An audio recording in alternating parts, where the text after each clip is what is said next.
Comment une personne qui habiterait dans un lieu où il y a de l'eau, ou pas, mais pourrait créer un bassin naturel et quelles sont les choses à prendre en compte pour pas se foirer et avoir une eau plutôt propre, de la vie, Ok. etc. Alors déjà, la base qui est importante ici, c'est que donc là, on est sur une piscine naturelle. Donc c'est bien une piscine, mais naturelle. Donc c'est pourtant deux mots qui sont un peu antinomiques. Et il n'y a pas du tout en fait de produits chimiques dans cette piscine. Et donc c'est ce qui en fait toute la beauté. C'est pour ça aussi qu'on voit qu'il y a une vie qui se développe dedans. Hein. On a des poissons, on entend les grenouilles derrière. En fait, il y a vraiment tout ce qu'il faut, des tritons, toute la biodiversité en fait s'est installée d'elle-même dans la piscine. L'eau, elle est absolument cristalline. D'ailleurs, attention, faut pas aller. On voit la bombe de fond, elle est à 2,40 m, on a l'impression qu'elle est à 50 cm. Donc, ça peut être surprenant quand on se jette dedans. Et en fait, l'idée, c'est que tu te baignes dans une eau qui est tellement. En fait, c'est une eau vivante. Moi, j'aime bien parler d'eau vivante. C'est absolument fantastique. Tu ouvres les yeux sous l'eau, ça pose aucun problème. Et c'est complètement en opposition en fait avec la vision qu'on a de la piscine qui doit être chlorée ou salée pour qu'on puisse enlever les microbes. En fait, là, les microbes, c'est nos amis.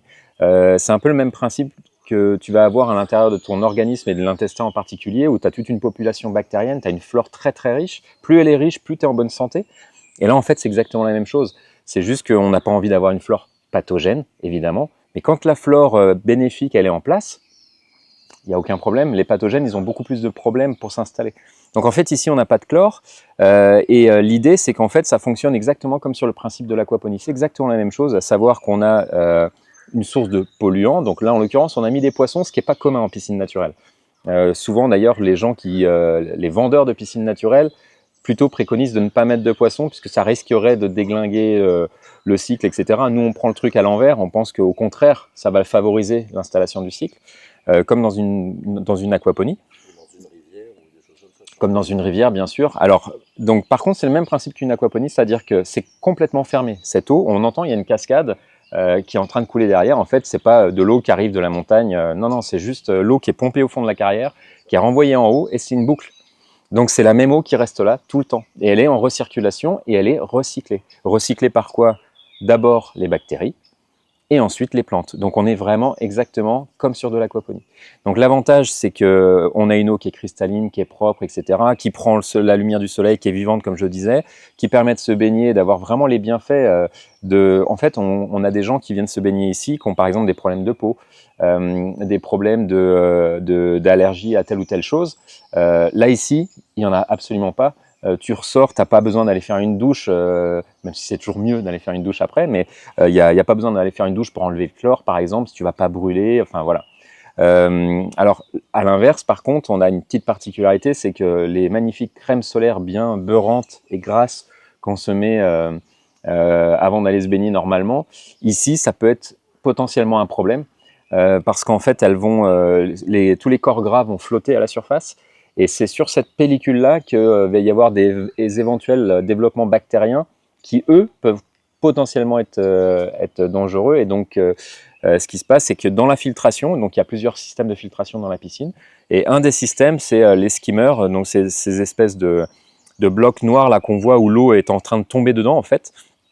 Et ça, à cet endroit-là, c'est toute la pellicule de surface qui est absorbée et qui passe dans un système de filtration spécial. Et à cet endroit-là, uniquement à cet endroit-là, on va tuer les bactéries. Ça me fait penser un peu à la phyto, non, dans l'esprit? Et la phytoépuration, en fait, ça serait qu'une toute petite partie de la piscine naturelle. C'est-à-dire que dans la piscine naturelle, il y a une phytoépuration. C'est juste qu'elle est inondée en permanence et elle est en cycle fermé. En général, on boit rarement l'eau qui sort d'une phytoépuration. Là, en l'occurrence, l'eau, elle est recyclée en permanence. Donc, c'est plus le principe de l'aquaponie. Mais la phytoépuration, ça fait partie, le principe biologique fait partie de l'aquaponie et fait partie de la piscine naturelle. T'as jamais rencontré de problème entre les poissons et les pompes qui remontent l'eau, des passages de poissons qui seraient Non, alors on a évidemment des systèmes à partir du moment où tu as un pompage, il faut normalement mettre une grille de protection, ce qu'on appelle une crépine. Et donc ça, on les a évidemment partout. Donc tu peux retrouver des poissons qui se retrouvent dans un bloc au niveau de la filtration, mais juste avant les pompes. Donc ils peuvent pas passer dans les pompes en fait. Donc on les récupère dedans et on les remet dans la piscine. Le plus souvent, c'est des grenouilles, pour être sincère, puisqu'en fait on a les têtards, puisqu'il y a la reproduction. Hein, les poissons, à part les gros, tous sont nés dans la piscine. Donc il y a la reproduction naturelle et là on peut se retrouver avec les bébés qui arrivent dans les blocs de filtration et à cet endroit-là ils grossissent et on les retrouve à un moment donné, tiens il y a une grenouille à cet endroit-là ou tiens mais non ils passent jamais dans les pompes et parce qu'il faudrait vraiment qu'ils soient tout petits pour pouvoir passer dans les grilles. Après des problématiques qu'on peut avoir ici, en fait les seules problématiques qu'on a eues, alors c'est une piscine ici qui est ouverte au public. Alors elle est mise à disposition des gens qui viennent en hébergement chez nous. C'est-à-dire que c'est pas une piscine publique, mais c'est on va dire, un service pour les gens qui viennent sur Ecologia.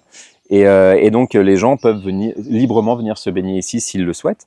On demande aux gens de faire une douche, non pas après, mais avant d'aller se baigner.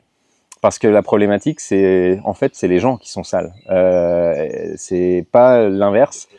Et on a eu de l'histoire d'Ecologia depuis 2012, donc la piscine tourne, on est en 2024 maintenant, on a eu 3 alertes. Et les 3 alertes, elles ont été d'origine humaine, plus une 4e alerte, où là, c'est arrivé l'année dernière, et là, c'était pas de bol, j'ai envie de dire. On s'est retrouvé avec en fait une famille de ragondins qui a eu décidé de venir, parce en fait, il faisait tellement sec partout, il n'y avait plus d'eau dans les rivières, etc. Donc, ils ont cherché des endroits. Et là, en fait, ils sont arrivés ici, ils se sont dit, trop cool.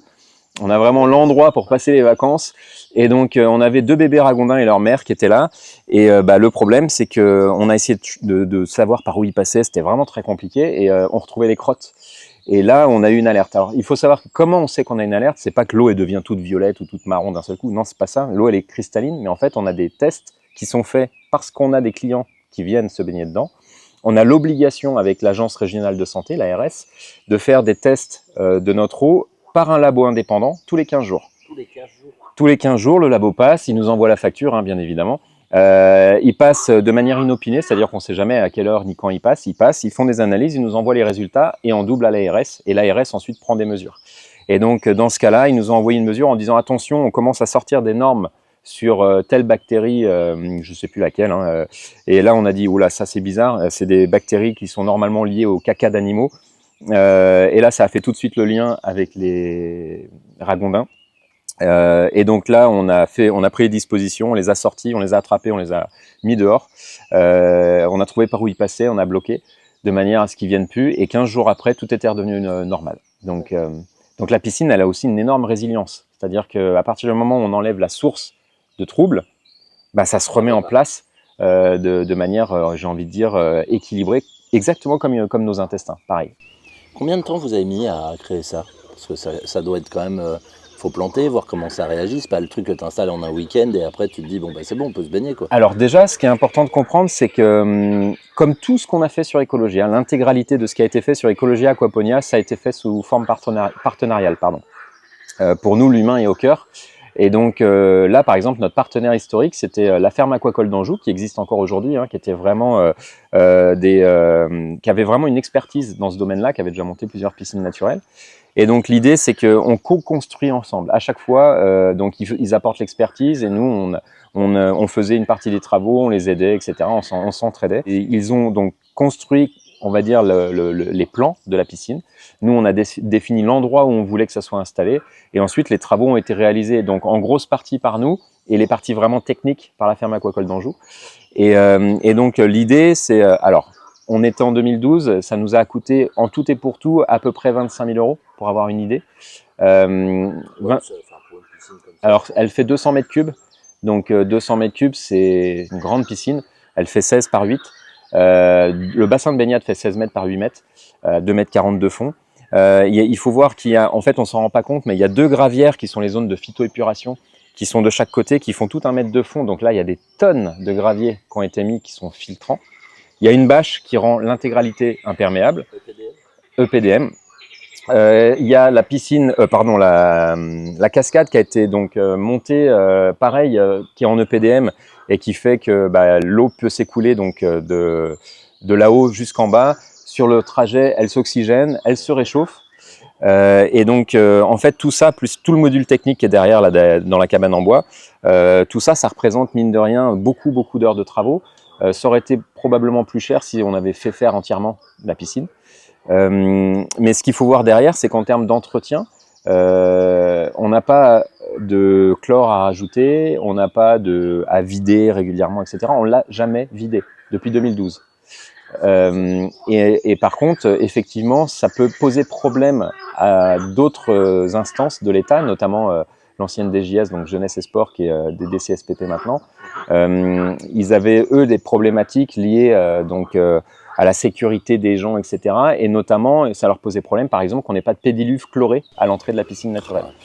Mais ça aurait été, ils auraient ramené du ça a été quelque chose qui a été compliqué, parce que le problème, c'est que la case piscine naturelle n'existe pas.